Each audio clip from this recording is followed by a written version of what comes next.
কানপুর টেস্টের আগের দিন প্রেস কনফারেন্সে এসে বোমা ফাটালেন সাকিব আল হাসান। জানিয়ে দিলেন টেস্ট এবং টি-20 থেকে অবসর নিচ্ছেন সাবেক বিশ্বসেরা এই অলরাউন্ডার।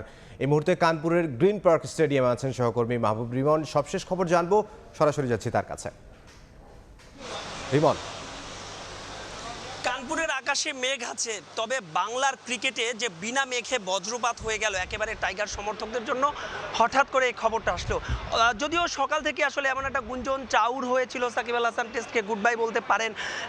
অনেকেই বলছিলেন যে হয়তো কানপুরেই তিনি শেষ টেস্ট ম্যাচটা খেলবেন, এমন একটা গুঞ্জন ছিল। তবে সাকিব আল হাসান যে বাস্তবেই টেস্ট থেকে অবসর নেবেন কিংবা আন্তর্জাতিক ক্রিকেটের সংক্ষিপ্ত সংস্করণ থেকে অবসর নেবেন, এমন একটা খবরের সত্যতা কিন্তু সাকিব আল হাসান নিজেই স্বীকার করলেন। এবং এই ভারতের বিপক্ষে সিরিজের পরে বাংলাদেশের পরবর্তী যে অ্যাসাইনমেন্ট, যেটা কিনা টেস্ট চ্যাম্পিয়নশিপের অধীনে দক্ষিণ আফ্রিকার বিপক্ষে সিরিজ, ঘরের মাঠে সেই মিরপুর টেস্ট দিয়ে সাকিব আল হাসান দীর্ঘ যে 1.5 দশকের বেশি ক্যারিয়ার, অর্থাৎ 2007 সালে অভিষেকের পর সেই ক্যারিয়ারে, টেস্ট ক্যারিয়ারে তিনি ইতি টানতে চাচ্ছেন, এমনটাই তিনি গণমাধ্যমে জানিয়েছেন। তিনি জানিয়েছেন যে এই মুহূর্তে আসলে দেশের অবস্থা তিনি জানেন না ঠিক। আসলে তিনি দেশে যাওয়ার পরে, যেহেতু তিনি বাংলাদেশের নাগরিক, এটাও তিনি বলেছেন যে তিনি বাংলাদেশের নাগরিক, বাংলাদেশে যেতে তো তার কোনো বাধ্যবাধকতা নেই, কিন্তু এখানে যাওয়ার পরে আসলে তিনি কী ধরনের সমস্যায় পড়েন সেটা বড় আলোচ্য।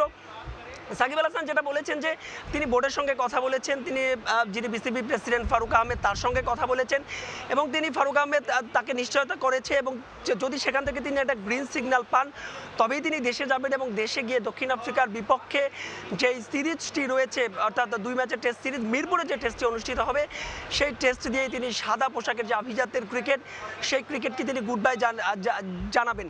গণমাধ্যমের পক্ষ থেকে এমনটাও জানতে চেয়েছিল যে কোনো আবেগের পরিপ্রেক্ষিতে তিনি এমন কোনো সিদ্ধান্ত নিয়েছেন কিনা, কিংবা তার কোনো রিগ্রেট আছে কিনা, বা হুট করে সিদ্ধান্তটা নেওয়া কিনা। তিনি বলছেন যে না, তিনি দীর্ঘ সময় ভেবে চিনতে তারপরেই ভবিষ্যৎ বাংলাদেশের কথা চিন্তা করে, অর্থাৎ যে উদীয়মান ক্রিকেটাররা রয়েছেন তাদেরকে সুযোগ করে দিতেই কিন্তু তিনি সাদা পোশাক থেকে অবসর নিতে চান। শুধুমাত্র যে টেস্ট ক্রিকেট থেকে তিনি অবসর নিতে চান তাই নয়, তিনি টি-20তে বলেছেন যে শেষ ম্যাচটা তিনি খেলে ফেলেছেন। জানেন যে সবশেষ যে টি-20 বিশ্বকাপ ছিল, তিনি বলেছেন যে সেই বিশ্বকাপে তিনি শেষ ম্যাচটা খেলেছেন। আসন্ন যে সিরিজগুলো রয়েছে যেখানে সংক্ষিপ্ত সংস্করণে খেলা হবে, অর্থাৎ ভারতের সঙ্গে 3টা টি-20 রয়েছে, এরপরে বাংলাদেশের ওয়েস্ট ইন্ডিজ সফর রয়েছে নভেম্বর ডিসেম্বরে, সেই সফরে টি-20 রয়েছে। তিনি আপাতত সেই টি-20 কোনো ম্যাচ তিনি খেলতে চান না, এটাও তিনি নির্বাচকদের জানিয়ে দিয়েছেন। এর কারণটা সবচেয়ে বড় কথা, তিনি বলছেন যে 2026-এ যে বাংলাদেশের পরবর্তী টি-20 বিশ্বকাপ, সেই টি-20 বিশ্বকাপকে সামনে রেখে নির্বাচকরা যাতে নতুন করে পরিকল্পনা করতে পারেন, এজন্যই। তো এই ছিল আমার কাছে কানপুর থেকে সবশেষ খবর